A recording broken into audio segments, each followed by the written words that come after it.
Don't you love all these like teasers, or are they all super annoying? I'm just here for the dark and messed upness. Stop. Stop with the spoilers, Audrey.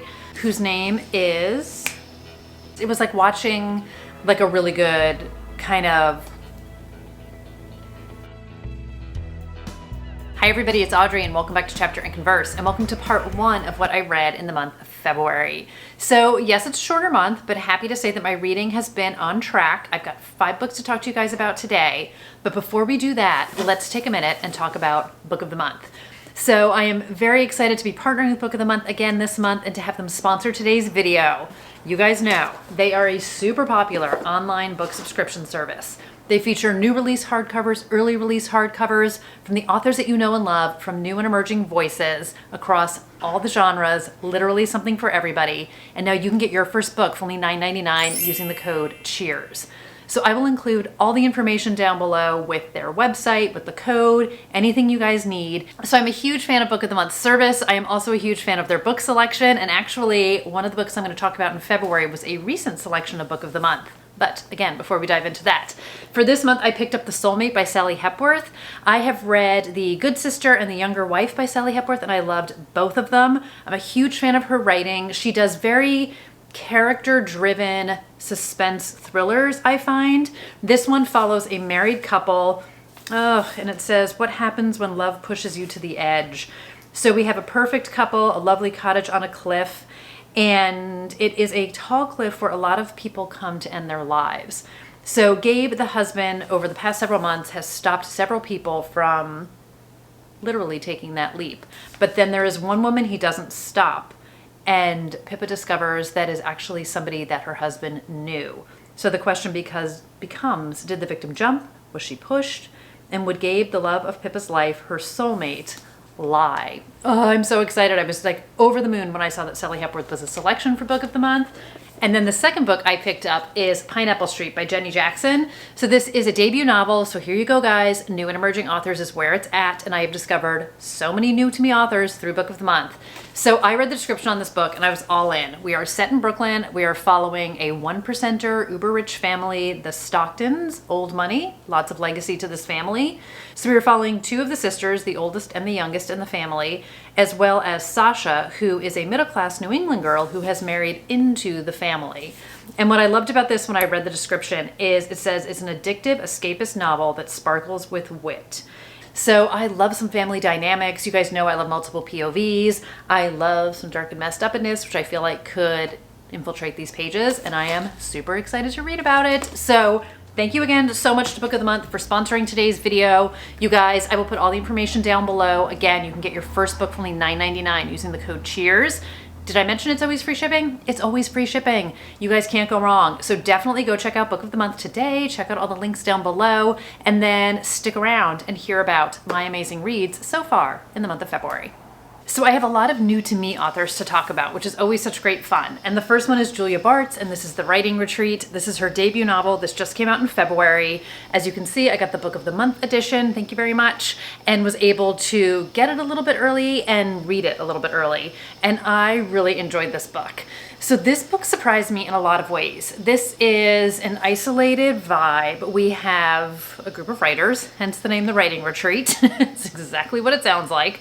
But we have a group of 5 writers who apply for this month-long writing retreat with this reclusive but kind of infamous author whose name is Rosa Vallow.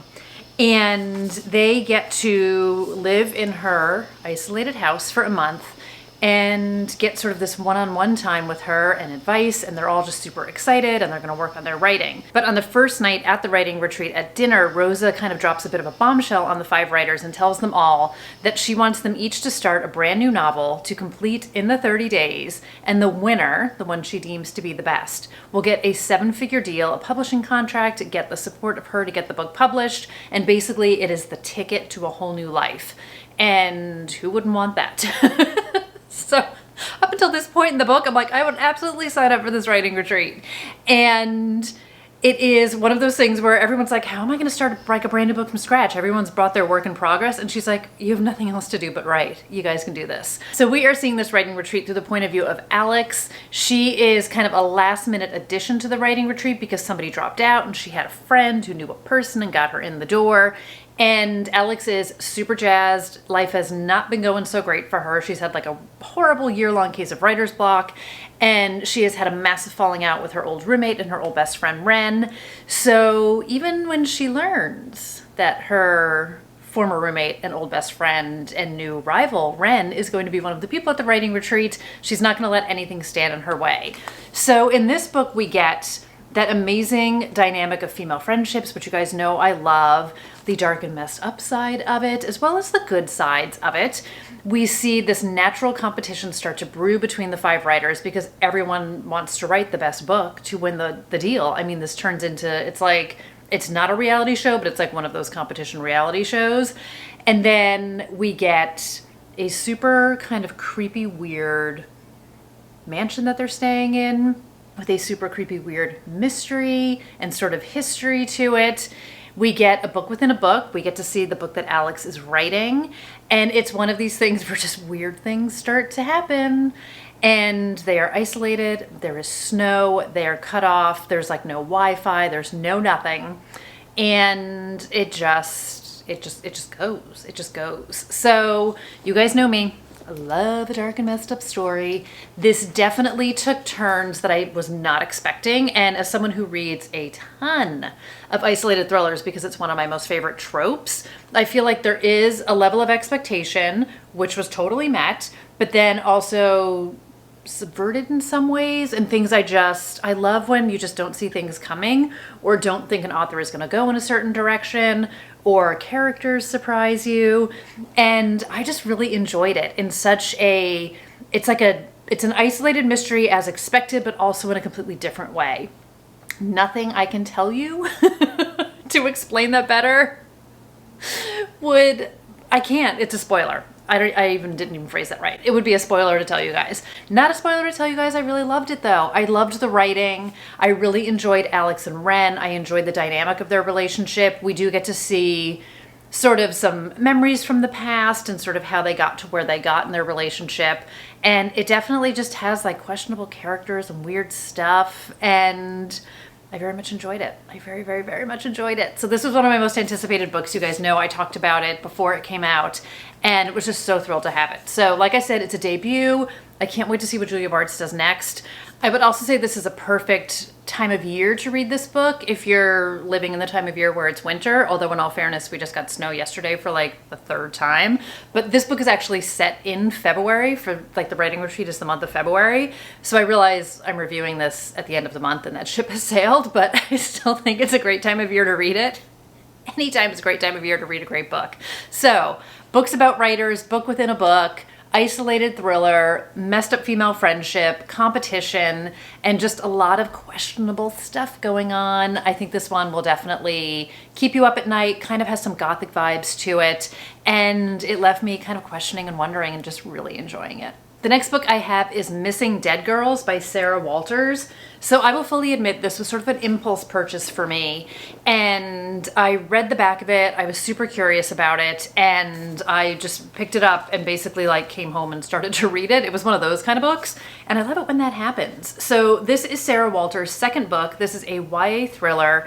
So in this one we are following a girl named Tilly. She and her mom have just moved from Philadelphia to a small town called Willow Creek, and it's the perfect place for a fresh start. So Tilly and her mom decided to leave Philly because of some stuff, which we will find out about.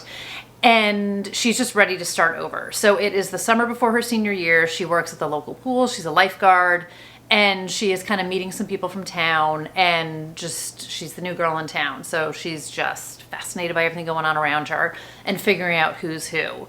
So there is this clique of girls who hang out at the pool. They are the cool girls, they are the queen bees, they are all the things, and their fearless leader is a girl named Madison. So of course Tilly is fair warned to steer clear of Madison and her group of friends because Tilly's other friends at the pool are kind of like, they're mean girls, they're not good people, you don't want to get involved in that clique, they will chew you up and spit you back out again. So of course, you know, Tilly and Madison become friends. So this is a sapphic romance. This is past and present mysteries. For me, this book was like shot out of a cannon, started so fast, so compulsive. And it's not a short, or I mean, it's not a long book. It's 223 pages. So this is one of those books that both manages to be super short, but also pack a whole bunch of stuff into it. And I thoroughly enjoyed how it started. I loved where it was going.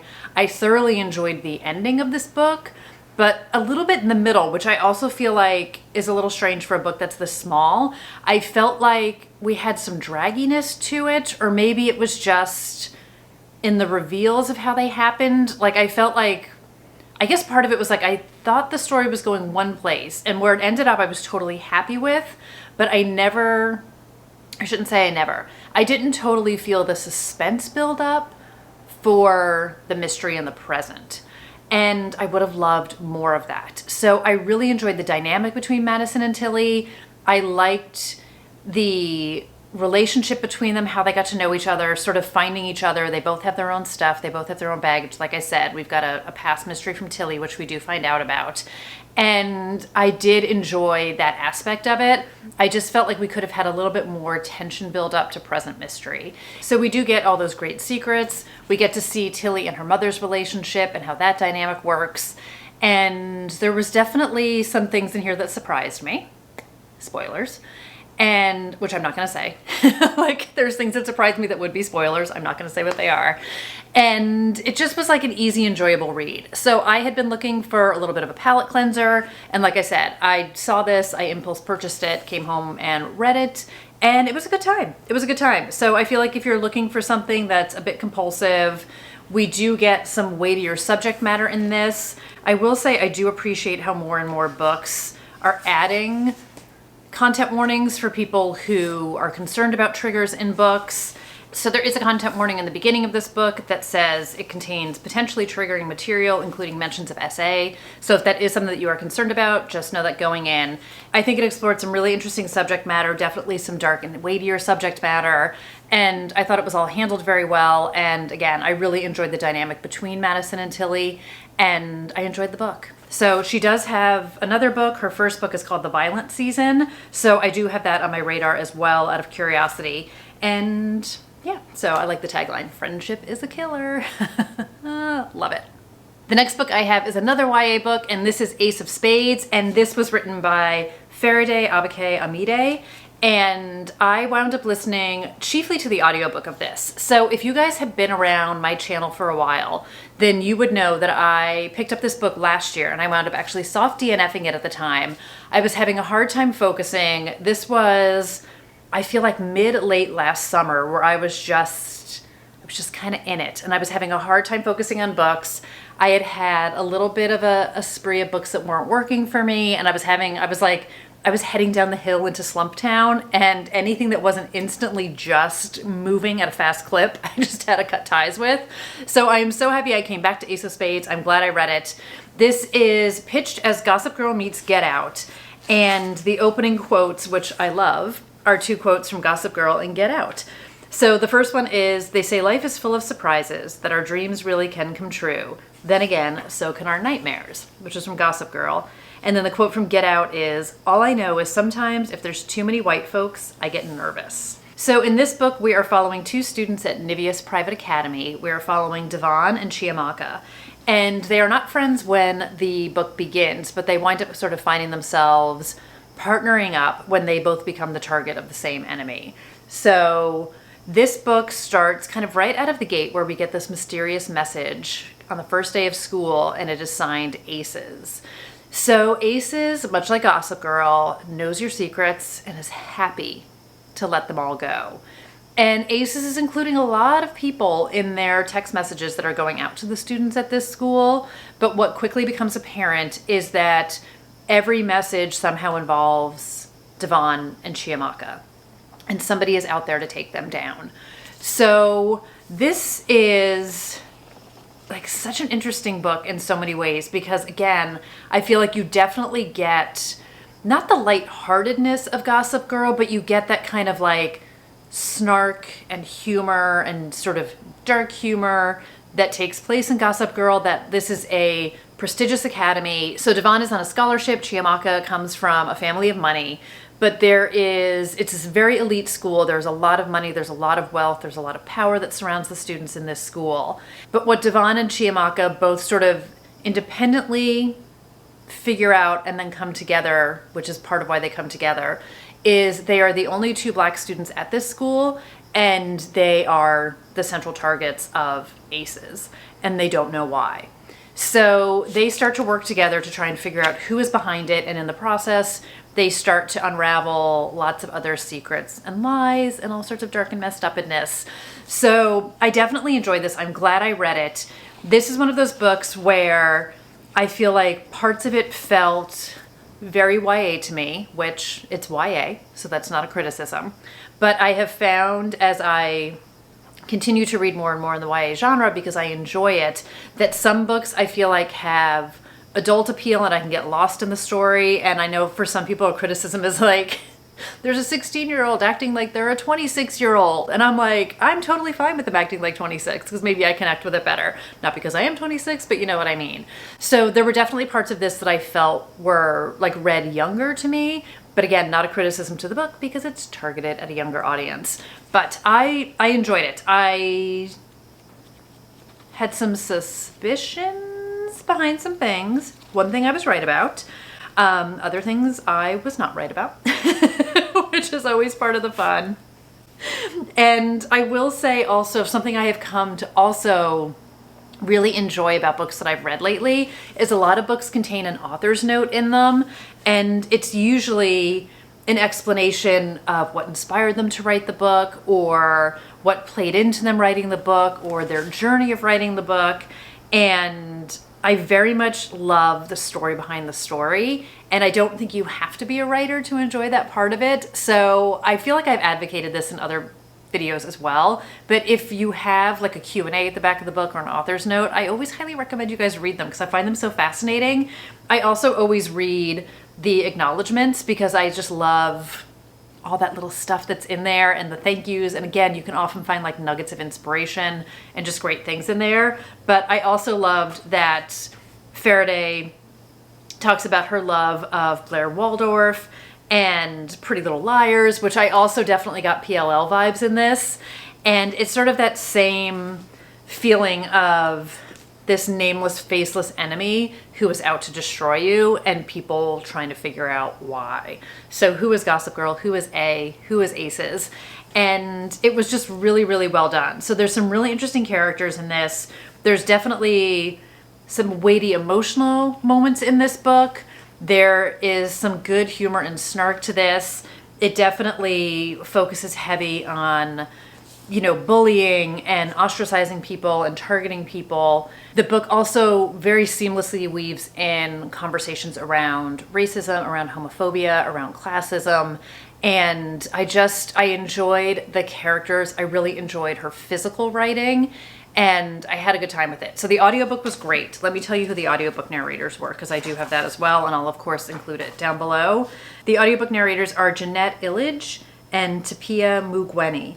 And I think they gave great voice to these characters, and it definitely, for me, helped propel moving. It's the same thing. Helped propel the story forward in the action and the inflection and in, like I say, in the voice that they gave to the characters and the voice they gave to the story. So highly recommend either way, whether you physically read it or listen to it. But I'm so glad I, you know, put a pin in it when I did, because it wasn't working for me at the time. Nothing was working for me at the time. And I am a firm believer that books find you when they're supposed to find you. And this is like my second chance, second chance romance with this book. So definitely heavy on the YA elements to it. But if you're a YA reader or you have a curiosity about it, I would definitely recommend it and give it a go. The next book is another audiobook I did, and this is The Dinner Guests by Kiersten Modglin. So if you guys watched I think it was my January wrap up, I read A Quiet Retreat, which was a retreat of writers at an isolated cabin where things go horribly wrong. And in that video I talked about the writing retreat. It's definitely a vibe I have going on. And The next book I'm going to talk about, that author has a book coming out about writers at a writers conference. You can see my through line here, books about writers. But anyway, I read The Dinner Guests. So after I read A Quiet Retreat, I was like, I wonder if Kiersten Modglin has other books. And then of course I come to find out that she's written like 40 books. She's crazy prolific and she writes these dark, twisted, messed up stories about dark and twisted, messed up people. So basically she is my sweet spot. So I am just finished another one of her books, which I'll talk about in the next video. Do you love all these like teasers, or are they all super annoying? So, okay, let's talk about The Dinner Guests. This has an isolated vibe to it. There are elements of a movie that I've seen in this book, but if I tell you what the movie is, I feel like it's gonna spoil some stuff for you. So let's keep that cryptic as well. You guys are ready to kill me. So this book focuses on a group of friends who are friends from high school. Some of them are married, some of them are divorced, but they all live in the same town. They are all neighbors. They are all just very tight with each other. And there are some new neighbors who wind up moving to the neighborhood. Neighbors in the neighborhood move on their street and they invite them over for dinner. They're trying to get to know people. They're trying to have a welcome to the neighborhood party for themselves kind of a thing to introduce themselves. And this group of friends go over for the dinner party. So, worst dinner party ever. Very enjoyable book. Worst dinner party for the guests who are invited. So, perhaps you can guess, this is not a dinner party you would want to go to. And once they get there and enjoy their meal, they realize they are trapped inside this house and need to find their way out.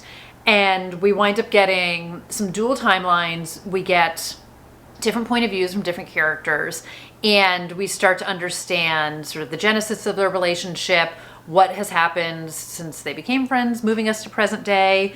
They are in, I want to say maybe late 30s, early 40s. I'm not 100% sure. Look at me in my note-taking, you guys. I'm telling you, I'm like low-key crushing it. And you talk about a group of people who have so many secrets, so many dark and messed up lies. There's definitely not really a, nope, that would be a spoiler too. Stop. Stop with the spoilers, Audrey. So we are following the 3 points of view of the 3 women in this book, who are Bethany, Lakin, and Piper. And we have 3 audiobook narrators, which I love. So we have Melissa Moran, Nancy Wu, and Allyson Ryan.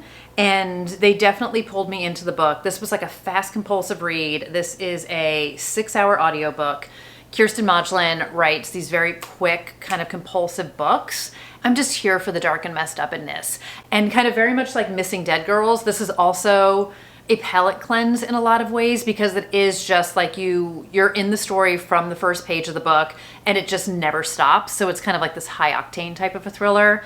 And I just love people doing messed up stuff to each other. So all that to say, I'm afraid about writing retreats.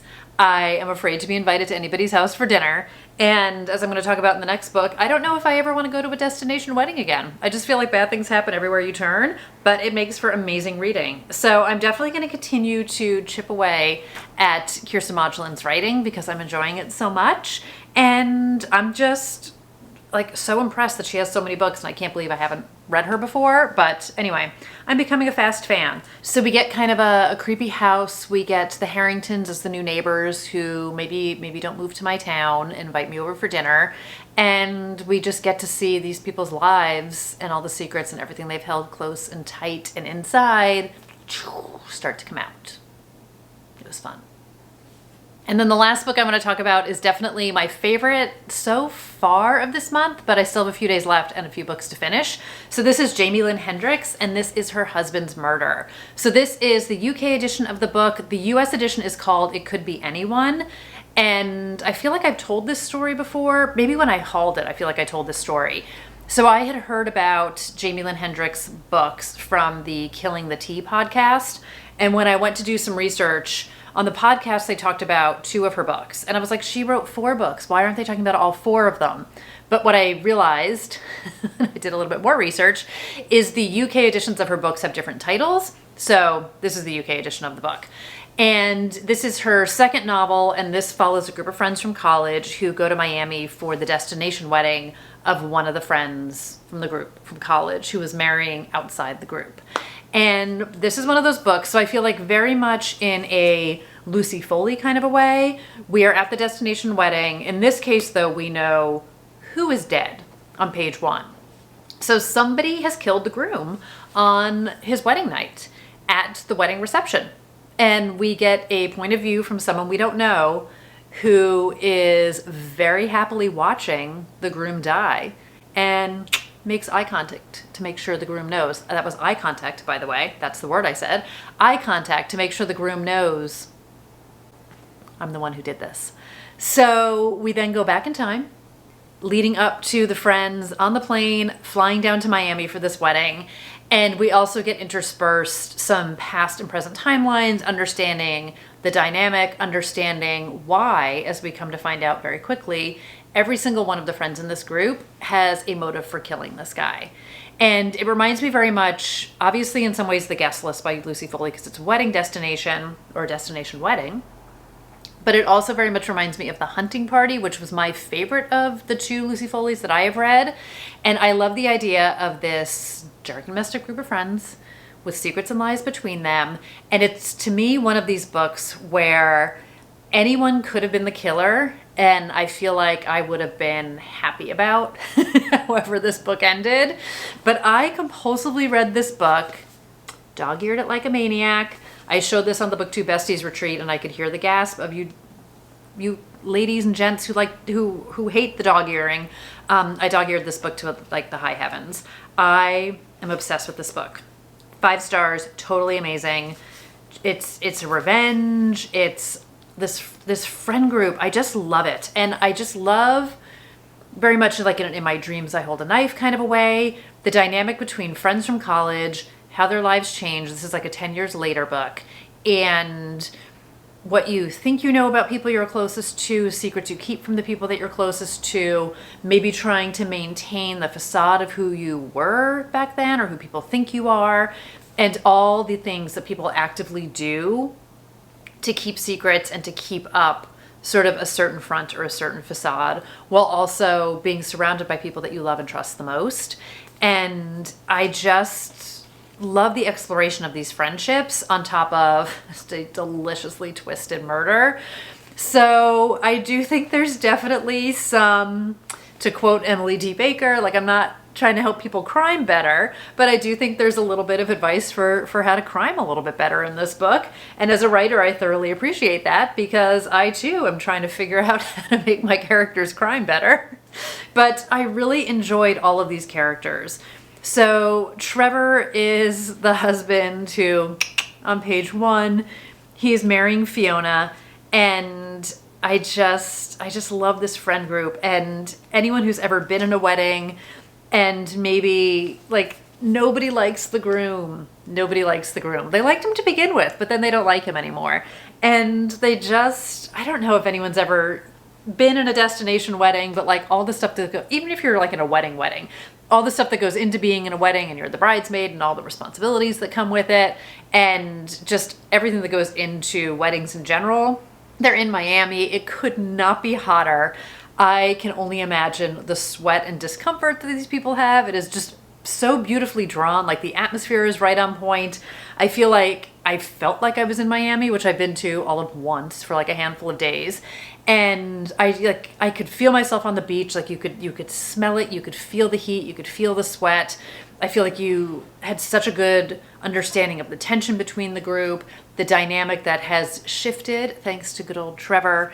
And I just thought it was great. I thought it was really, really great.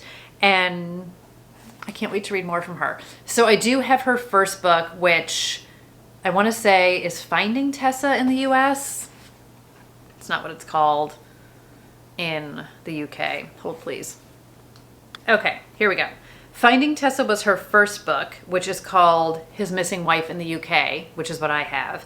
And then her new book, which is coming out in a few months, is called I Didn't Do It. And I have the arc of that, which I'm so excited about. And that is about a murder at a writer's conference, which I am so excited about. So I have some March arcs to read first, and then I'm very excited to get into it. But such a huge fan of her writing, a huge fan of her storytelling, and I'm excited to read more of her books. This one, I ripped right through it. It was such a compulsive, quick read, such a great thriller. Highly, highly, highly recommend it. So that's going to do it for today's video and the first part of what I read in February. Thank you again to Book of the Month for sponsoring today's video. And you guys don't forget, use the code CHEERS to get your first book for only $9.99. All those details are listed down below. And hopefully you guys are also having a really good reading month. So I've got some more books that I'm very excited to talk about. I have like 25 pages left in a book that I'm reading right now. And I just started the audiobook of Reckless Girls by Rachel Hawkins this morning, and I am obsessed with it so far. I'm totally in for it. So more great books to talk about in the second video for what I read in February. But let me know up until now or whenever you watch this, what the best book you read of the month is. And of course, you guys, thank you so much for being here. And I will talk to you guys in another video really soon. So take care, everybody. Bye.